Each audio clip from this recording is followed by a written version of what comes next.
passionate about what they do tend to have more success than people that are just clocking in and clocking out of that. Detailer's Roadmap Cruise Control, where we navigate the roadways of life, business, and everything in between. Hey guys, it's Kevin Davis from the Cruise Control Podcast. I am here with three lovely gentlemen, Chris DiGiovanni from Detailer's Roadmap, Tony Kiger, and David Kratz from Autobahn. Yes. Right? Edge Autobahn. I saw you. Yeah. So we'll have them introduce themselves as well. We're at the WFCT AGW whole week. You got it. I keep turns for them. So we're here at this trade show with just film, glass, all sorts of things. PPF and tint. And I know you guys are here for various reasons, but what I want you to do is we always kind of ask this superhero backstory thing, and we're keeping it a little bit brief for this one, but give me kind of your backstories of how you got here, what you did before, where you've been, because I think people want to know, okay, who are we talking to? And so why don't you guys do that? You first Go for it. Go Tony. Tony the Tiger. You clearly know who I am. Don't you know who I am? Yeah. I spent the last 20 years in paint corrections, coatings, concourse level detailing, disassembling the vehicles, product testing, helping companies develop them, and then became a PPF installer and spent 5 years in that and got offered to be a territory manager rep. And within that, I get to train, help develop, sell products, and grow a company with David Kratz. And if you're not familiar with Tony, please look up his stuff. First of all, you have great educational content out there that's just evergreen content. But Tony's kind of the guy that, someone's like, I would prefer to take my entire car apart and polish every nut, bolt, piece of plastic on it, and then have you put it back together. What's the full detail if you can't get the back side? I know, right? He's like, here I am detailing the inside of this blinker, so anyway. I at least know that it was done correctly. That's right. I make fun of him, but I would not recommend those clients unless they have the budget to pay for you to take crap apart, right? Like, that's the thing that separates you. Don't do it for free. You need to make a living. Yeah, well, that's the thing that separates you, and I always pay attention to that because I'm like, yeah, but Tony gets paid to do that. Like, he doesn't just do that because he's an anal detailer, right? But yes and no. Yes and no. But you get paid to be anal, right? David? Yeah, I started out pulling door panels at a tint shop in college, and progressively moved through the industry, became a shop owner, and then in 2016 a consultant for the supply side of the industry, and now I'm the CEO of Autobahn, Cooper Optic, and Edge. Awesome. It's been a fun journey. It has been. Chris, why don't you give me me your background too while we're at it? Because we're going to assume no one's listened to this podcast before and doesn't know who you are. Who are you? Yeah, who am I? I am Chris DiGiovanni. I am the CEO of Detailer's Roadmap, also the founder of 8-Bit Creative. We were a marketing agency for a lot of the major manufacturers, even here. And then now Detailer's Roadmap, we do websites and SEO for paint protection film, ceramic coating, tinting shops, maybe a little PDR. That's it. We make high converting sites. And you're Kevin. I am Kevin Davis. Yes. I've been in the industry for quite a bit of time and run my own businesses, a couple of them, a few of them, 8 of them. But yeah, and I do this podcast, content creator, that kind of thing. So that's who we are. It's awesome. Predating me before detailing. What's that? Predating you before detailing, yeah, which means I'm old, basically, is what that means, as he reminds me all the time. But you had a question, I think you were going to ask. Did you have a question? No, I think, a big one, thank you for coming on. Yeah, thanks for being here. The reason I really wanted David and Tony on is we do a lot of websites with Autobahn specifically, a lot of Edge, a lot of pieces on there, and there's a lot of, what do you guys perceive, and what I can kind of go into a mantra of what I think it is, but where do you see like the natural inclination of where a guy's opening a tint shop? Where should they be looking for the next level? Is it always growing more services to offer to grow that? Or do you see opportunities in the nurture side, like, hey, they're just not following up with customers enough? Or where do you kind of see like that natural business owner who might be pulling like the 250 to 400K a year? Where are they going to be going here in the next 2 years to kind of hit to these, 50, 60, 60, 70, 80K months consistently. Well, it's not just like one specific thing. It's multiple things. So are they advertising? How are they advertising? What exactly are they advertising? Are they just doing it through Instagram or Facebook, or do they even? One of the big things is like we still have dealers that I ask them like, okay, how do people contact you? What do we do when we want to look something up? We Google it. And if you don't have a website, how are they going to find you? So, for instance, last year we had a dealer conference and Facebook and Instagram happened to shut down for a day. I remember that. Dude, everybody lost their mind. My question is, like, if you only have a Facebook page and that's how you determine to get people to come to you and they call you or contact you through that, and that just shut down today, Instagram was your backup, that's done today, what else are they going to do? They're going to Google you. Well, if you don't have a website, how are they going to get a hold of you? If they don't know of you being in that area, you just lost business. Yeah. So having a website, and one that's actually, relevant, updated, Yeah, I wasn't necessarily trying to walk you into websites, right? That worked out well, bro. If you don't sign me up. If you don't have a website, you definitely need a website. No, but that's the thing. It's like you have to have means of communication, and if two sources fail, what's your backup? If you don't have one, you're not going to get business. And by the way, you don't own your Facebook. You don't own your Instagram. I don't care how many times you copy and paste that Facebook doesn't own your information. They totally do. I posted a post for our company last week, and it got flagged by Facebook saying you were trying to gather people's information. No, I'm posting that we're having an event, and you can come and show up to it. But it was flagged, and I'm like, it's getting tighter and tighter. Nothing violates the policies, but it was flagged. So how can you have no control? I think a key element is not becoming complacent in your business. Oh, I love that. So as you're growing and you're getting busier and busier, you tend to lose focus on the important things, and before you realize it's too late to pivot or adapt to the market changes. Yeah. So having that gut check on a regular basis is incredibly important. I would say even, I was talking to Matt, and he's like, I'm working with Tony. Tony's my rep, and I'm like, you're in good hands. Working with the manufacturer and having a rep that you can bounce ideas off of, like, hey, do I need to carry the whole line? And understanding, really, there might be a few products that you might want to really hard solo focus on. Matt's in a different area at Matt at Harker Heights than us in Milwaukee. And he's probably going to be pushing heavy, high ceramic rejection, refraction stuff. So. Well, and having the open communication to be able to go back and forth and be like, well, this isn't working for me in my demographic. What can we change to adapt that? Yeah. And then address like other means. Like we don't want to just offer one suggestion. We want to have a couple because maybe one's not going to work. Yeah. So we can pivot and adjust to that on the fly. And we've seen you guys from the outside too. If you guys are just getting bigger and bigger and bigger, and we're hearing your name. I'm seeing your name on our sites more and more often. I mean, what are you guys doing that is just rocking it up that next level? I see your logo popping up on our sites more every week. Being active.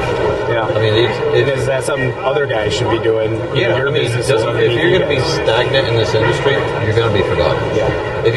You can market all you want to start with, but if you don't continue, don't continue that marketing, you're not going to progress very far.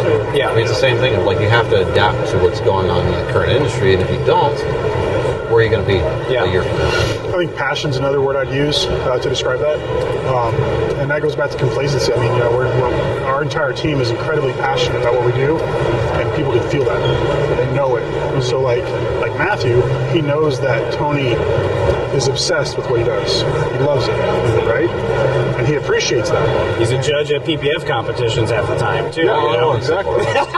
So it's one of those things where, people, it's that non-verbal cue. They know how much we care about what we do, and that's someone that you want by your side in your business as far as the supply side. It makes total sense. Probably very similar in the detail industry, I would say. People that are passionate about what they do tend to have more success than the people that are just clocking in and clocking out. This is like my 4th or 5th recording today, and every single one of them, basically we've been manufacturers is what we've been talking to today, and they're all talking about this community aspect of it and serving the community and building this community. It sounds like that's what you guys are talking about, right? Well, you need to make sure it's not just lip service as well, because obviously that's something that is thrown around everywhere. And actions speak more than words, and that's what I'm so proud of with our team is every single day, day in and day out, the action that our team is deploying into the marketplace is making that difference to where you're seeing an impact on your website design. Yeah, absolutely. Any words of wisdom for guys that are, you guys are starting to build a pretty substantial team compared to where you guys were a few years ago, looking from the outside in. Can you kind of speak to maybe of how you guys hire and culture pieces that maybe business owners that have PPF and tint shops maybe can hear and maybe like, that might be kind of a little piece or a nugget that I could put in my own business? As far as hiring procedures and stuff is what you're asking? Just make sure I understand. Like, I'll give you an example. Like, we did this value card thing where we go through and, long story short, you basically pick 5 values. You say, hey, what's most important to you? Is it your time? Is it financial? Is it passion comes up? Yeah. Is it family? And a lot of times we find out that the number one thing has been either validated or violated. Validated or violated. So every one of those values you've either had validated or violated in the past, and that's how you determine those importance. Yeah. So an example is like one of the team members said, actually, passion. My parents didn't have passion, and they had plumbing business. Yeah. My brother, my sister were plumbers. They didn't have passion, and here I found my passion. And what we've kind of done to accelerate culture in our business is more or less say, I'm going to only focus on your column of your value of passion of like, you love this, I'm going to make sure you don't touch. I kind of like this, and I frickin' hate this stuff.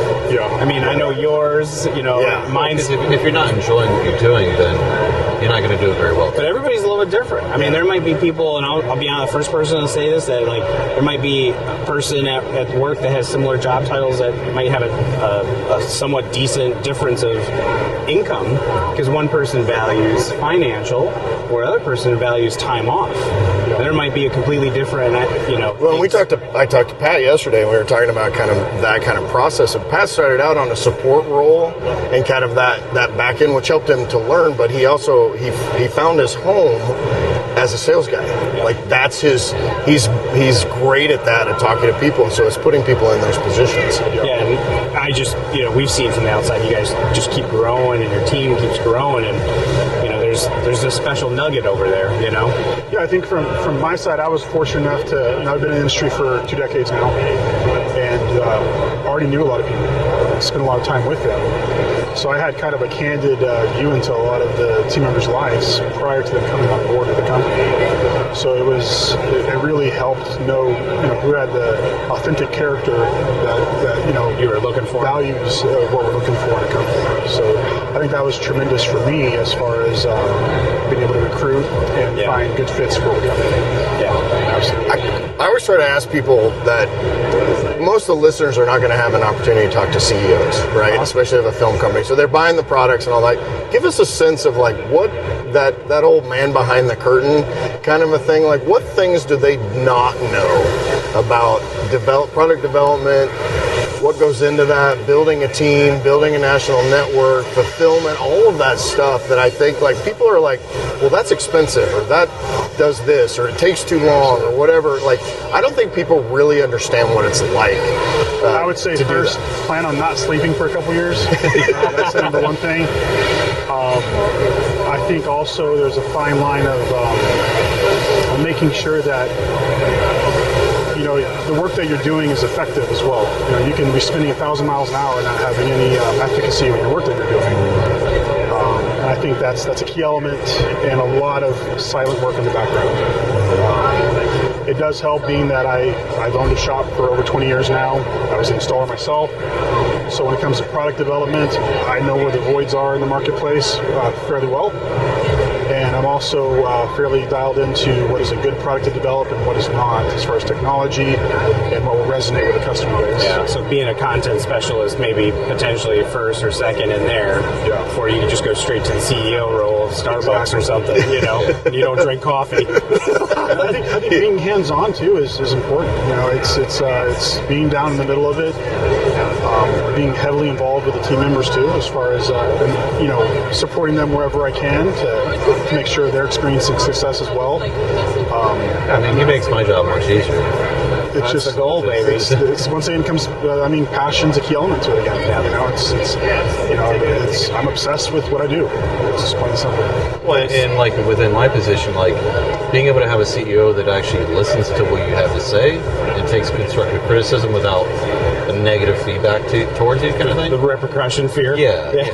I don't have that, and yes, I do apologize to him sometimes. Like I didn't mean it that way, but can we look at this? Yeah. Maybe work on that item. But I think it's no different than Deb Levy asked a question yesterday in the session with Gary Oh, Vee. sure. Yeah. And I thought his response was great. If someone's bringing something up, you need to listen. You need to determine, is it me? Yeah. These two things, and versus going down the defensive route and not listening to what the real issue is. I do want to ask a question of both of you guys, because you and I have this conversation all the time. And I think it's important because we're talking to small business owners predominantly on this podcast. It's this whole technician, working in your business versus working on your business. And so it's one thing to be like a single operator, maybe have an employee. It's a different thing when you're building a huge team and you're at CEO level. I always ask Chris, what kind of CEO shit did you do today? Right? Because there's a distinction between that. Like, I'd love to just explore, like, what does that kind of mean in terms of working on the business versus working in the business as a CEO? And I'd love for both of you guys to answer this as CEOs of, growing companies. Mm-hmm. Oh, you're up first. Oh, fuck. I was really hoping I could shove off on that one. Pass it on to me, and I you're asking, like, what is, like, a common problem, or what is... I'm just like, almost like a mindset, like, and I know we all struggle with this. Like, I'm technically a CEO, owner of my businesses and all that stuff. How about can I do it as a non-CEO? You can do it as a non-CEO, too. Give us some ideas as here. an installer versus being a rep. Hey, you know that little thing on your phone when you search and you say business near me? Well, people aren't finding you when they search for ceramic coating near me, detailing near me, tint shop near me, PPF shop near me. They're not finding you as well as they should, or they're not finding you in the areas that you'd like to. Detailer's Roadmap has a solution. I want to introduce our new Google Business and Maps Accelerator. We have got this great new program that not only gives you an opportunity to do some search engine optimization, SEO, but in a very specific way that is designed to be map friendly, Google business friendly, and in order to get you more leads in areas that you're currently in and areas that you also want to target that may be slightly out of your own area.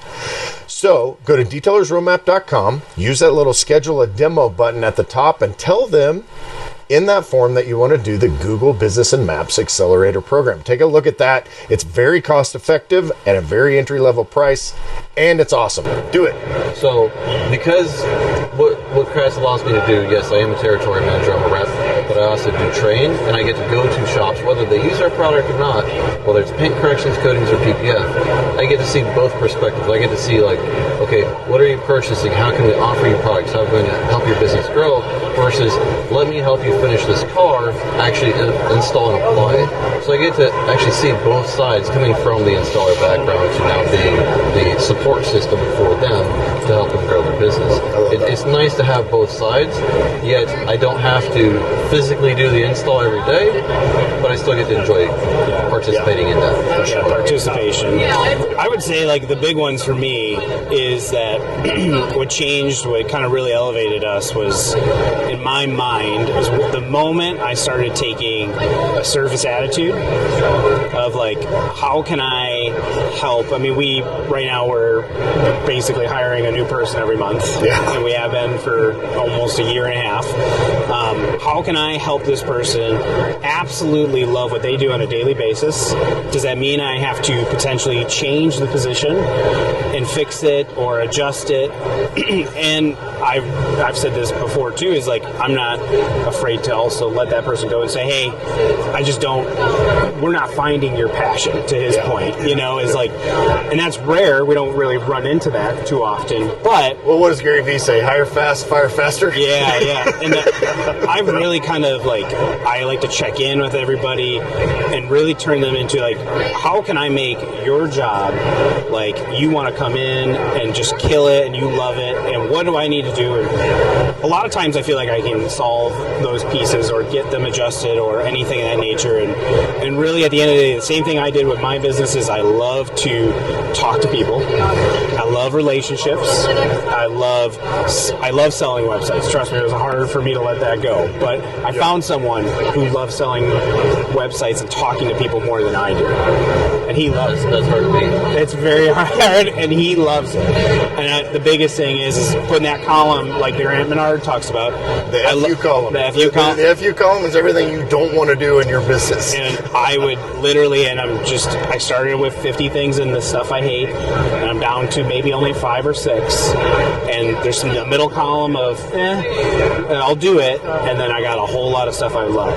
Yeah. And my thing is really watching guys like Pat, Maddie, and just excel. There's probably no better feeling as a CEO of seeing someone come in and they're like, I love it, this is great. Hey, can you help me figure this out? Because I love problem solving. That's my thing. So, and one of the things you're really good at, and we talked about this in terms of customers also, but you're also doing it with employees, which is like, this is why you shouldn't work here. Yeah. Or, we had this discussion the other night. You're like, here's this job offer, but you totally should not take this job because your other situation I'll tell them. is better. So like that's a big component of it too. David? I think maybe I'm not answering the question, but giving space and trust for employees to grow within their position as well. Yeah. I think that's a big mistake with companies nowadays. They don't allow that to happen. And I think my job as a CEO is to preserve and maintain that space for them to be able to have that opportunity to step up. Yeah. And be prepared to jump in when it's not going well, and help out and support. But giving team members freedom to make decisions and to set their own plan of how they're going to grow within the organization without micromanaging every step of the way. And just making sure that they have a resource if they need it, which is me, I think is incredibly important. And nowadays, it's just not very common to see anymore in companies. Yeah. How does that translate to small businesses? Say I'm like a guy that has, or a girl that has 2, 3 employees. I think a tint shop, everyone's going to come in thinking that installer is eventually going to open their own shop, right? Sabotage them. Well, if you come in with that mindset, you maintain that mindset, it's probably going to happen. Yeah.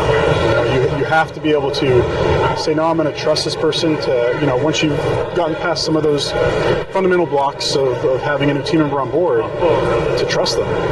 If you don't trust them, you're going to have that toxic element there that could potentially fester and become a problem. So you have to trust your team members. Within reason, obviously, but you have to be able to trust your team members. Yeah, and I've always told people, I've even told some of our designers, like, if you want to be that person that runs a design agency, down the road, I will probably be your first customer. If you want to get there and learn some pieces and stuff like that. And I think that's, a lot of times people are like, whoa, you're going to tell your employees to run their own business. But I would say is like, going back to that passion thing David brought up, is like, if you find what they love, and we found like our developers don't love talking to people, that started the whole why we have account managers now. Yeah. And you'd be surprised when you find those people who love to talk. They'll sit there, and the guy who tints maybe doesn't want to sell, maybe doesn't want to do accounting. It might be a good idea to have him shadow for a day and show them that. But if you help them find passion, you'd be surprised how much quicker they stick around. Well, and showing trust. I mean, that's one thing I can say about him is, like, first of all, having him call me and offer me this position, and my first question was like, why me? Like, I don't feel like I deserve this title or this position. I'm just an installer. But the trust that, I'm going to dedicate myself to these duties, which to me is not really a duty because I enjoy doing them to start with, makes my job so much easier. And being in a situation like you're saying, you have to build, it's the mindset, right? Like if I have a mindset, Gary Vee talked about it yesterday, actually. He was talking about how his dad saw his employees as the enemy, right? And if you see them thinking, okay, well, all this guy's going to do is try to learn everything he can and go start his own shop. Well, why don't you make it so that he doesn't want to? Or if he's going to, create a relationship that then you guys can actually work together to build both of your shops over time. And if you're the one thinking that employee is the one that's going to take something away from you, how do you think that you're portraying yourself to them? Oh, right. Yeah. Maybe you're the problem in that issue, and they're going to leave, and it's not because that they were bad at their job. It was how you treated them in that manner. You might not say it, but it's that expression that comes, that's shining out of you. Yeah, sure. It comes out for sure. What's new and exciting coming out with this at the show? At the show or just in general? We just launched 2 new PPF products, and since this guy is in love with them, I'm going to let him talk about those. And we also launched a new window film line. So, very excited. So, industry first, our i3 Plus window film. It's a 99 IRR. Currently, it's offered in 3 shades. And that one, he's joking with us, like saying, oh, this one's going to be difficult to shrink. Then he's like, post a video. So I had my 6-year-old son come out and shrink it back one for the first time in his life. He's never touched film before. I was like, if he can shrink it, anybody can shrink this film.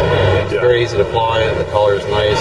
Because typically, when you go higher in IR rejection, it typically gets a little stiffer sometimes. It can. Okay. Construction of that, The workability becomes kind of challenging. Okay. Stiffer films, harder to manipulate and shrink to get it to contour to glass. So we have that at 3 different VLTs currently, 5, 15, and 30, and then we just launched our matte black and then our gunmetal gray. Okay. Which actually that was the Hummer that you guys have been posting as well too. Yes. So the Cybertruck we have debuted with the matte black and that's the non-laminated, right? You were telling me about that? None of them are laminated. Okay. Yeah. So stretchability is vastly easier because you don't have to worry about delamination films. Right. Strong adhesive, so if you're doing full color changes, you can wrap those edges easily. Hydrophobic films.